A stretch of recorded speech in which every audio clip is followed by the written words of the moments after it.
YouTube! What the crap's going on? HeirofCarthage here, and you're looking at Darren Total War's Let's Play video where he did some Dark Elves. I believe he's supposed to do more today. So if you haven't seen these, I suggest you go to the Total War YouTube channel. I will link to it in the description, so feel free to go check it out.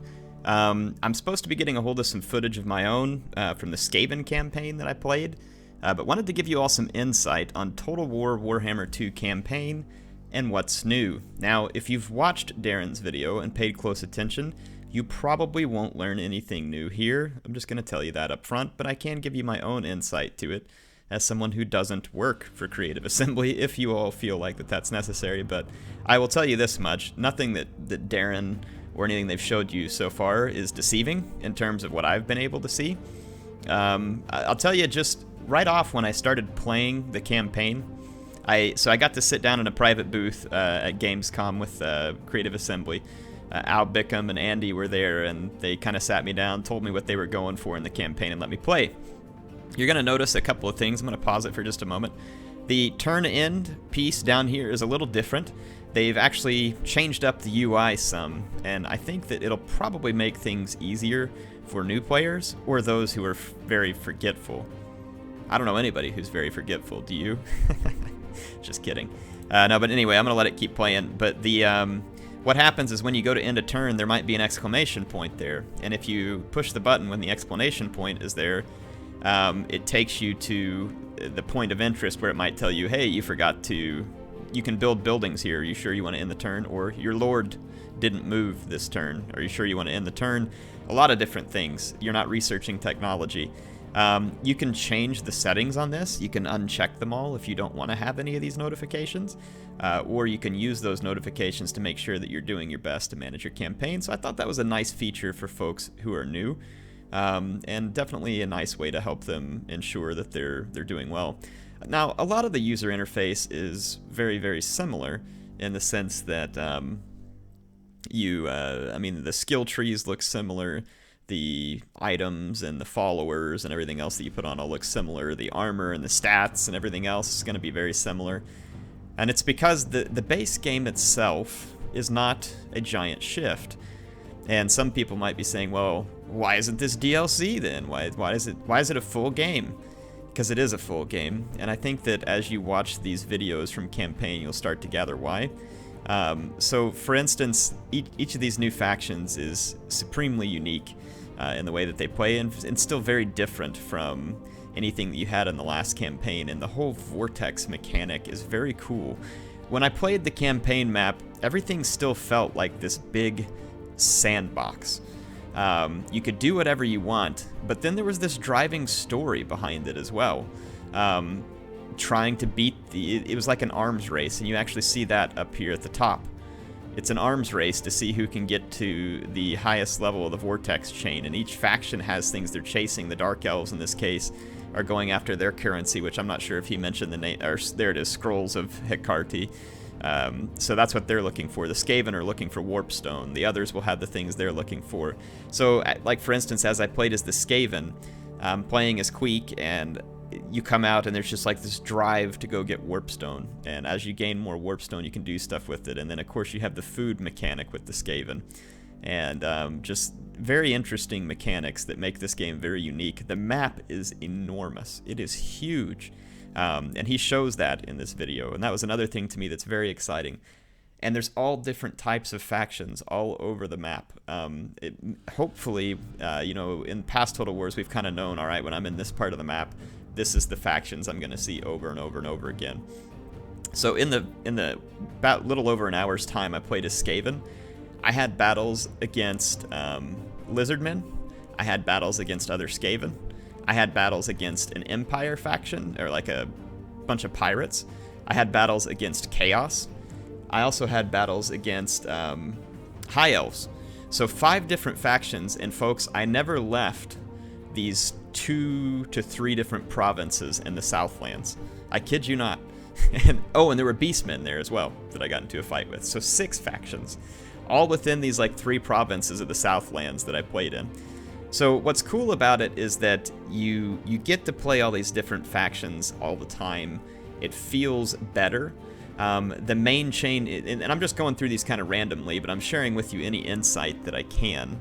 The main chain settlements, or the main settlements in each province, can now have more buildings in them, which is cool feedback that Creative Assembly took and used, because you know, like myself, for instance, I used a mod that did tier 4 minor settlements so that I would be able to make building a little bit easier and being able to build more. In this one, if you upgrade your main chain settlement enough, it unlocks many more building slots, which makes it easier for you to customize those main settlements to be what it is that you want them to be. This is something else I wanted to show you just real quick. This wasn't a huge deal to me, but maybe some of you will like this, and I can see that Darren actually has some of this stuff turned off. But whenever you went to the turn-in screen, there was a button here where you could actually pause during the turn-in, and you could go at a normal speed and a fast-forward speed. And when you pulled up a little menu that was here, you could actually cycle back and look at each different faction, and you can go through different settings, and you can change the settings, for instance, to say, hey, on this faction, I don't want to see any of their moves, just skip past it. Or other factions, you can say, hey, when you get to this one and their lords are moving, play it at normal speed. So basically you can customize the turn-end experience to where you can really keep an eye on those folks that you want to keep an eye on during the turn-end. And I noticed that there's more information, for instance, as you're going through the campaign and a certain lord, for instance, changes a stance or something like that. It'll pop up on the screen and say, Krokgar changed his stance from march to forced march, or whatever it is. And so it's, yeah, here it is. He's pulled up the menu right here. This is what I'm talking about right here. So this is the customizable menu. You can do it for all factions. You can do it for just those you're at war with, those you're at peace with, or just, you know, whatever you want to do. It's very customizable and kind of a neat mechanic that they've added in there, and makes for more customization within the campaign. And you'll see the power bar that pops up too. Over here on the left, it tells you your diplomatic status with that faction, and then over here on the right, it gives you an idea of how strong their economy is. If this chest is red, then it's weak. If it's the normal color like this, it's just kind of moderate. And if it's green, then it's very strong. And then this gives you an idea of their power relative to the whole world. So this Tirana Rock, or actually that made, I want to say they told me it was power relative to the whole world. I think it's the power ranking in the world, is what they told me. I may be wrong on that, but I'm pretty certain that's what they've told me. Another thing you'll notice here, and I don't know if it did this on Warhammer 1, but I was catching this that day, but the quest scroll thing here, it makes sure to highlight when you have those quests. This was handy for me because I'm one of those people that constantly forgets stuff, and so seeing that I had quests there was nice. You'll also notice sometimes in past Total Wars that some of the quests you get outside of the quest battle, or in the past Warhammer, some of the quests outside of the quest battles are kind of pointless. They're like, go off and raid some far off province or something like that. I noticed that these quests were fairly relevant the whole time as I was playing as Queek. It was like, you know, they would tell you, hey, go look for warpstone in this what do you call it, ruined settlement, or whatever it was. It was stuff that actually made sense to the storyline. I didn't get to play the game for hours and hours, but while I played it, the missions were relevant and they made sense, and it was pretty nice to see. So definitely was happy with that. I'm trying to think of the other things. Oh, the pop-up armies on the map. So let's talk about that for a minute. Like, so I'm sitting here playing through my Skaven campaign, and all of a sudden, here comes some Empire, like Southern Ocean pirates, but they're like an Empire faction that all had like Italian names. And so they just cruise in and pop off and start raiding in my territory. And at the same time that was going, the High Elves sailed this big army over from one of their sea fortresses on a nearby island. And so I suddenly had like all these pirates and stuff, and at the same time I was trying to perform a ritual, and the ritual drew the attention of Chaos. So I ended up fighting this like crazy defense against 2 Chaos stacks, the High Elf stack, and the pirates all at once. And so, like I said, there was just this huge conglomeration of different armies and everything. This is a unique thing that he's showing right now to the Dark Elves. I didn't actually get to mess with this, but this is what I'm talking about. There is so much of this stuff that has been added in that those of you who think that this is just an expansion to Warhammer, I wouldn't say that Warhammer 2 is an expansion to Warhammer any more than Rome Total War was, or Medieval 2 was an expansion to Rome 2. The games were very similar in a lot of ways, and both historical based, both on the European continent. I mean, you could claim the same thing there.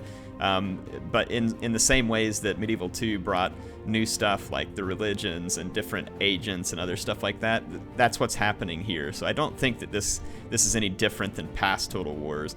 And some of the cool other things that I asked him about. So what if you bought DLC in Warhammer 1? Do I have to buy that DLC faction again in Warhammer 2? No. So any DLC, so for instance, you want to go play multiplayer and you've bought the Beastmen DLC in Warhammer 1. Well, Warhammer 2 will be able in the code to see, all right, hey, this person purchased the DLC from Game 1, so the Beastmen are playable in the multiplayer in Warhammer 2.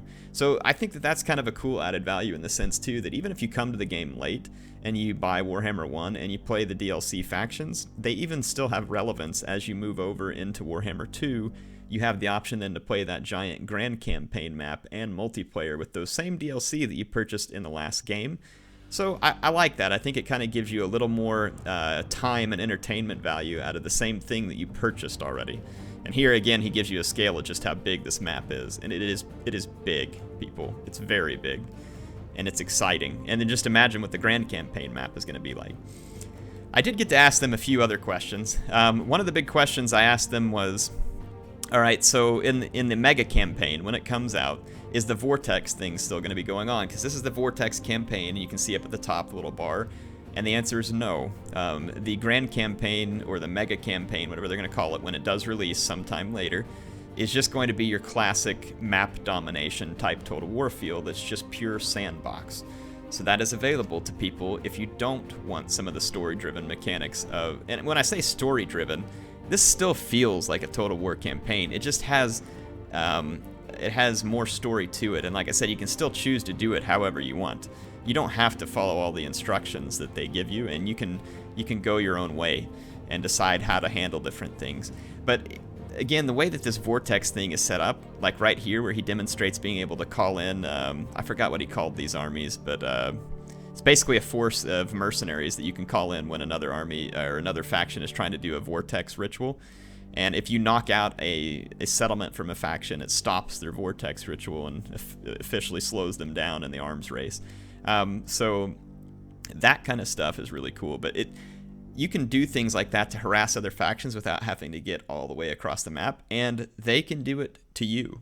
So you have to be very careful. What that means is, like in past Total Wars, as you would conquer, you would kind of like move in one direction up the map, and you could feel very assured that little, if anything, would happen in the back country of your provinces because, other than the occasional savage orc tribe or the beastmen, very little ever happened, and they were very predictable.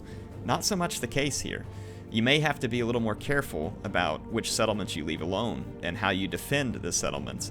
And it's going to create this level of tension that I think will be quite nice and hopefully make the game become more of a challenge and just be a whole lot of fun in general throughout. I'm trying to think here if there was anything else that that I wanted to share with you all. Actually, I think that basically covers it, and I don't want to drone on too long. His video is almost over here, and like I said, go check out the Total War channel. Look at the messages around Warhammer 2. This game looks very, very good. I was very impressed with what I've played. Again, I've gotten to play several Total War titles ahead of launch. Warhammer 2, Warhammer 1, Rome 2, Attila. I've gotten to play all those ahead of launch. This is definitely the best one that I've played before launch, and not just because it's new. It's the best. When I played Rome 2 and Attila, you could tell that there was still some spit and polish missing from those before they released. Warhammer 1 felt really, really good in comparison to those two. And then as we played it a little longer, we realized there was some balancing and spell issues and some other little quirks and stuff like that. They fixed that, and again, the little small balancing things and quirks are hard to judge when you're in these preview builds, but overall, this feels extremely good.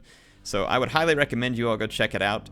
Appreciate Darren giving us a look into this, and I appreciate the folks who were working with Total War at Gamescom to give me the behind the scenes. So thank you, James. given, and or Dogbert CA, as you all know him, and thanks to Al Bickham and Andy. Appreciate the insight you all gave me, and everybody else at Creative Assembly for helping me get some more information about the game and get hands-on with it. Like I said, keep an eye out. I'll bring you some Skaven campaign footage soon, and we can cover that as well. And I may decide to try and do a live stream whenever we get the Skaven live footage and do like a question and answer session for folks where you can come in the chat and ask me questions about the game, and I'll see what I can answer. But if you have any questions on this one, please let me know down in the chat.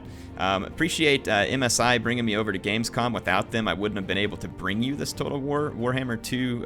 Well, I could have brought you this coverage, but I wouldn't have had any insight into it. So that's what I want to thank them for, is bringing me here so that I could get insight into Total War Warhammer 2. And appreciate you all. And like I said, please let me know if you have questions. HeirofCarthage, signing out for now.